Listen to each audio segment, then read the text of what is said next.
South Africa. Welcome to the second colloquium of African Studies, Migration, Security, and Inequalities. 1 year ago, we decided to organize the second colloquium with the participation of UNAM Boston and UMass Boston and Boston University, as it was organized in the first colloquium by the leadership of the African and Asian Studies Program, University of Asian and African Studies, on May 2017. Now, this time, we add UNAM South Africa.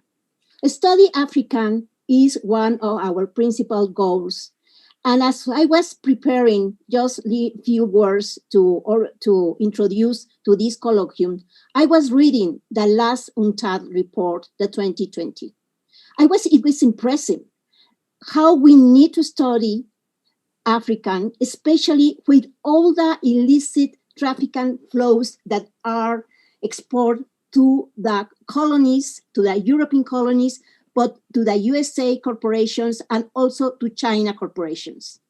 It is impressive how most of the commodities are on the extractive sector, in the telecommunication sectors, and also in the financial services. I can talk a lot, and one of the things that it is also very important, how is doing vaccination in Africa.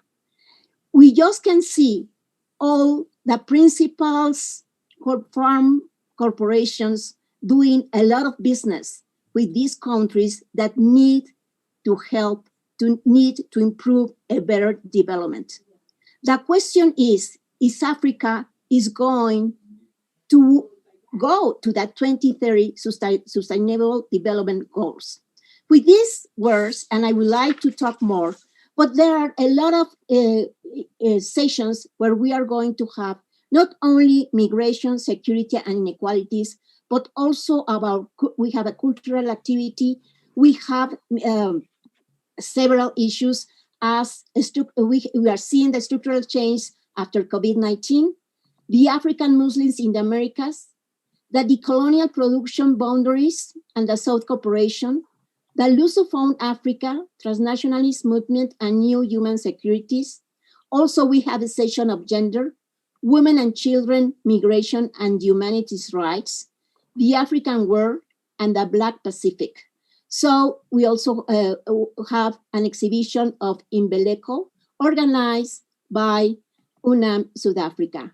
With this, I would like to give the floor to Guadalupe Valencia, who is our Vice President, Coordination for Humanities UNAM. Please, I give the floor, Guadalupe. Very much.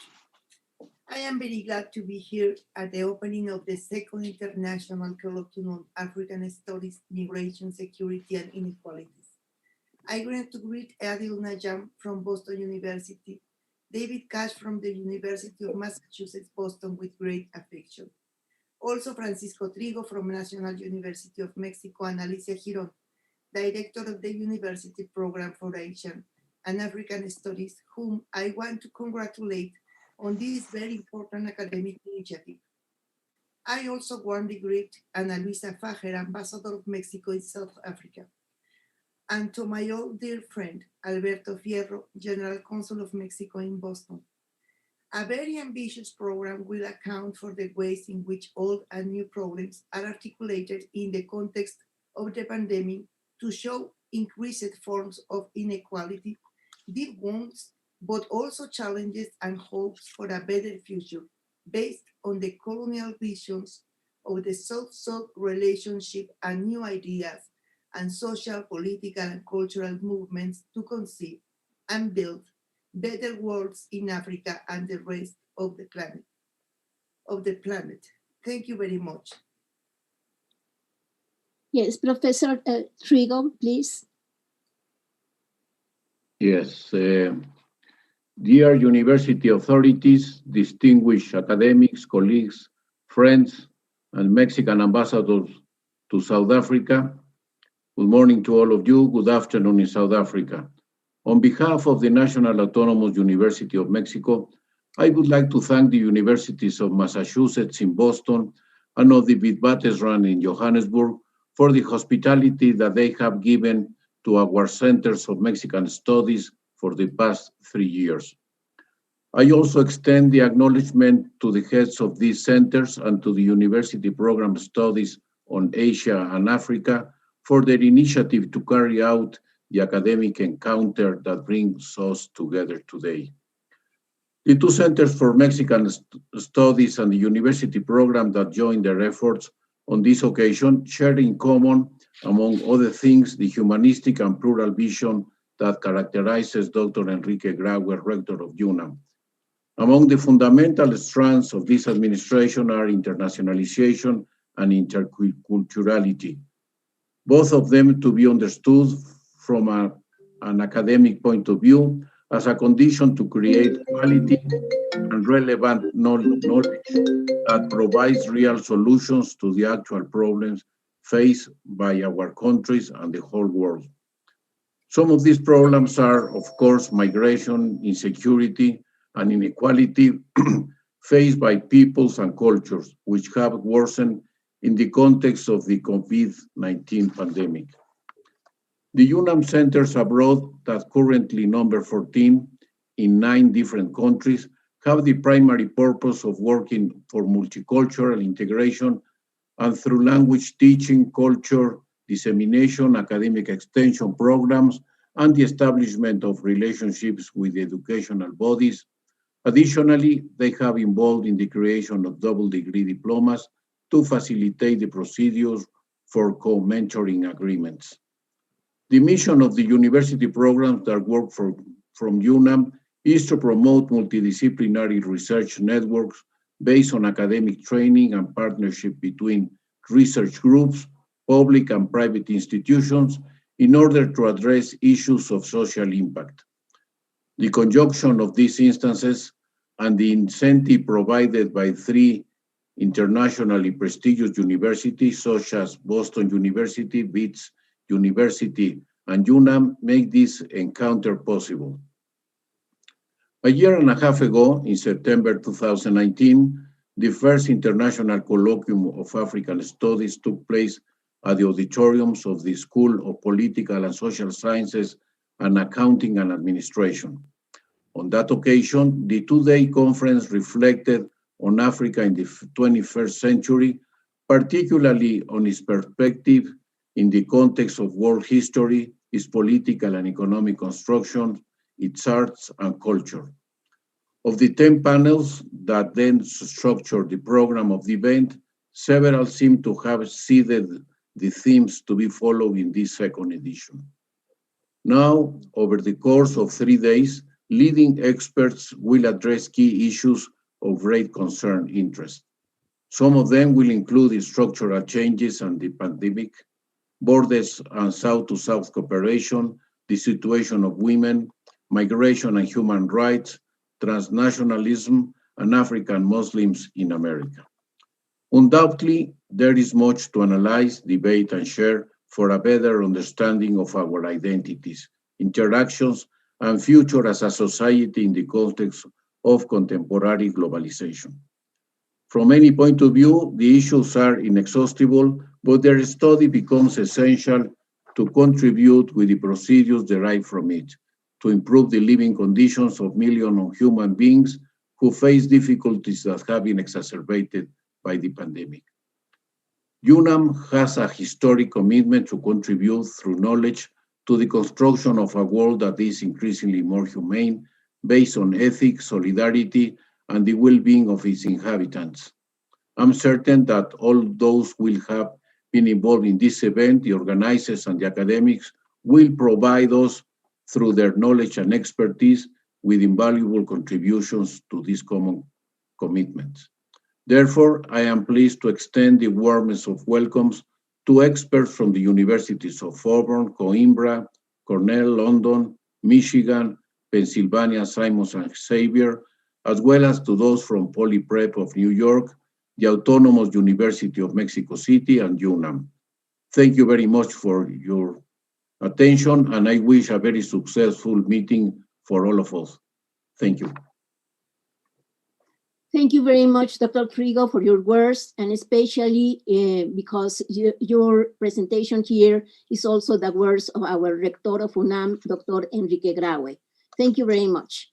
I will give the floor to Adil Najan, the Dean Frederick Expertise School of Global Studies of Boston University. Welcome.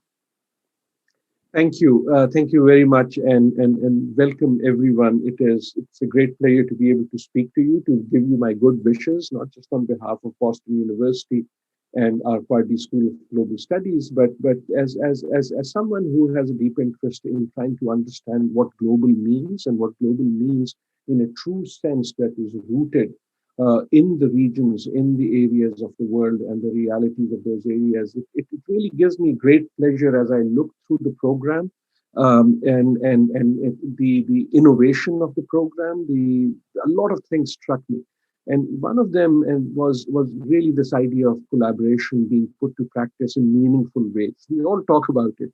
I've never heard anyone not wanting to collaborate, but I've also seen so many attempts that do not get to the root of the benefit of doing so in meaningful ways. And that is what really attracts me as I give you my good wishes for your deliberations, which I hope to parachute in at various points if I can.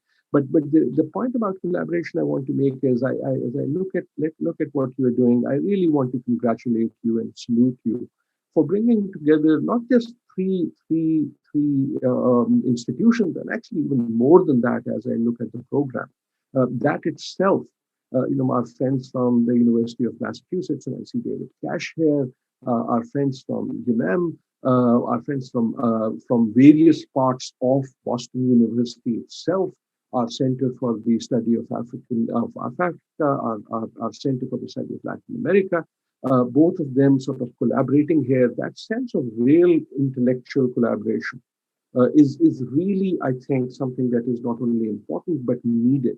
But what also strikes me is the intercontinental collaboration here of this honest attempt to think of ideas rooted in regions, but also making those bridges. We who sit here in North America sometimes can get into the mistake of thinking that North America is not a region in itself, that regions happen elsewhere.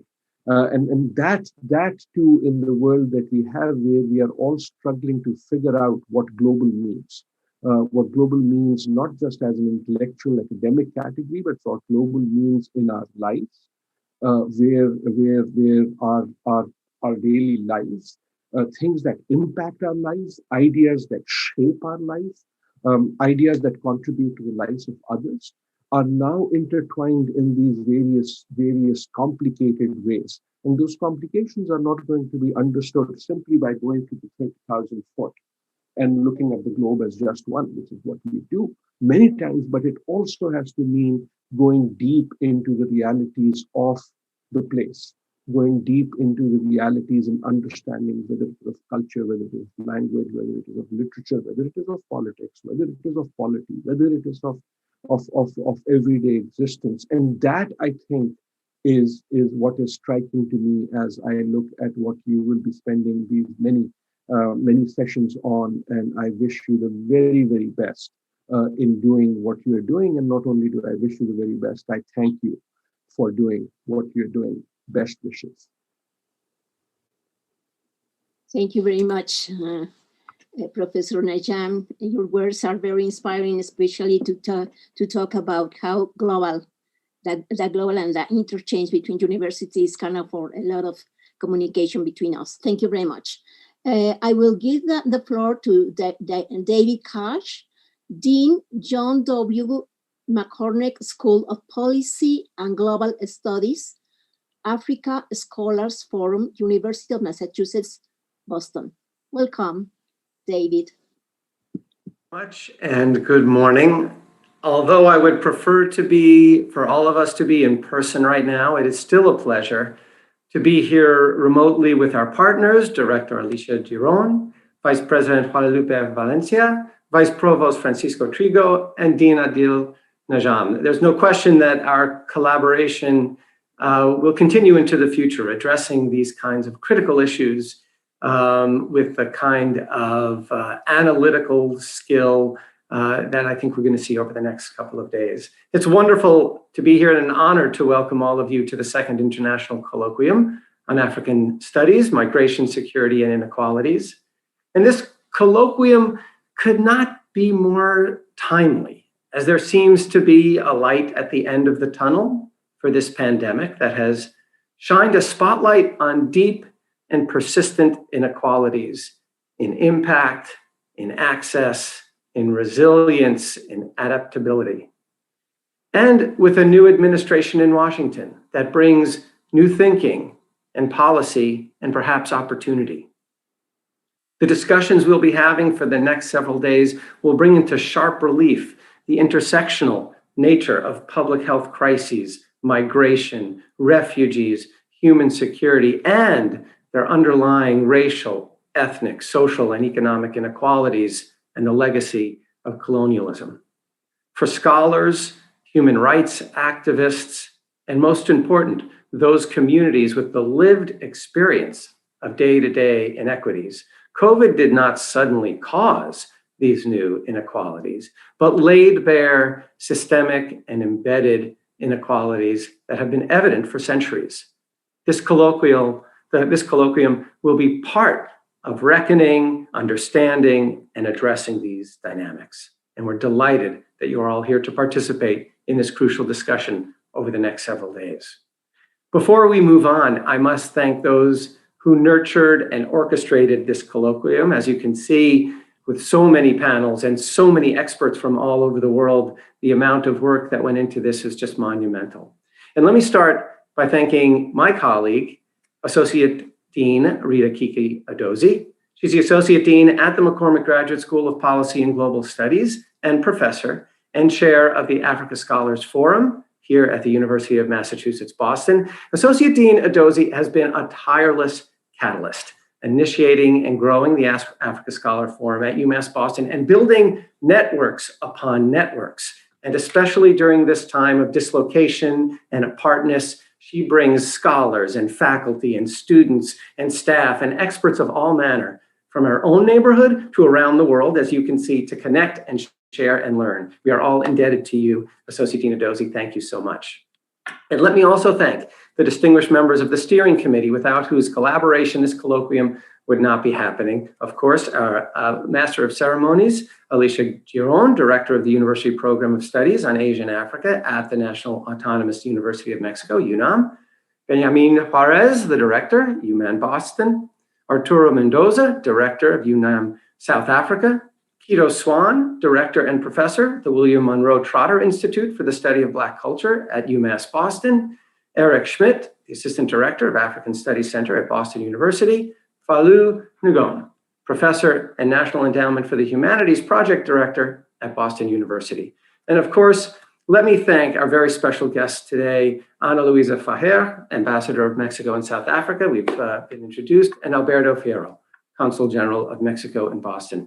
To have both of you here from such a high level to participate in this kind of conversation is a true honor for all of us, and we are incredibly grateful that you're here. So with our gratitude deep for all of your leadership, let us begin. Thank you very much. Thank you very much, David. You have already named the steering committee and also our special guest. I was going to do, but thank you very much. Thank you. Excellent. I apologize for that. Excellent. But yes, really, we had been working very. You can imagine all the work what we had done during several sessions between South Africa, Boston, and UNAM and Mexico City. And the day we arrived, this is the day. So we will continue with our meeting. And really, we are very happy. Now we are very close friends after a lot of discussion, after trying to find the best title of the colloquium, which was a lot of discussions. You can imagine the discussions that we had to try to put the best title for the colloquium, many hours, many work. And of course, I would like to thank also to the steering committee of the PUEA, who has worked a lot, and here is Vania de la Vega, who has worked terrible during the day. Also, yesterday night, I was asking her the ID, the Zoom ID for our coordinator. Vania, thank you very much. Also to Jose Luis Maya, who is the technical secretary of our program. Javier Sacristan, who is in continuing education. And of course, Jose Luis Gasquez, who is he is specialized in Africa, and the same as Javier. They have studied, even they know Javier speaks Sahwili, and also Jose Luis Gasquez, and of course our friends Benjamin, who has in charge of inviting Kiki and Falou. He was very important to arrive to this colloquium, and Hector, who also has been with Vania every day, not only on the sessions, but before, making all the ID sessions and all the combination, and that Didi in the Google, Google Doodle or whatever. And also, and Arturo Mendoza, who, well, most of the time he has from very late from South Africa, he was connected with us, and also David. Also was Quito here. I have a lot of names, but Gifty also, and Eric, who has been practicing all the platform to be here. Thank you very much. Really, we are very happy. Now I am less nervous than before, but thank you, because I think we are going to not only to finish a very good colloquium, but also to, as you have said, David, to increase knowledge between university, and also it is so important to study Africa from different points of view. Africa, I remember it was 4 or 5 years ago when Xi Jinping gave the words for the inauguration of the G20. He said that Africa was that was the most important thing. But you have also said something. COVID is very important, but inequalities in Africa are from before of many centuries. We have been seeing inequalities in Africa, and we have to improve this with our knowledge. Thank you very much. Thank you, Ana Luisa. Thank you to our consul to be here with us. Thank you very much. And well, we will continue with our next panel, our key speaker, Maria Paula from Coimbra University. Thank you very much.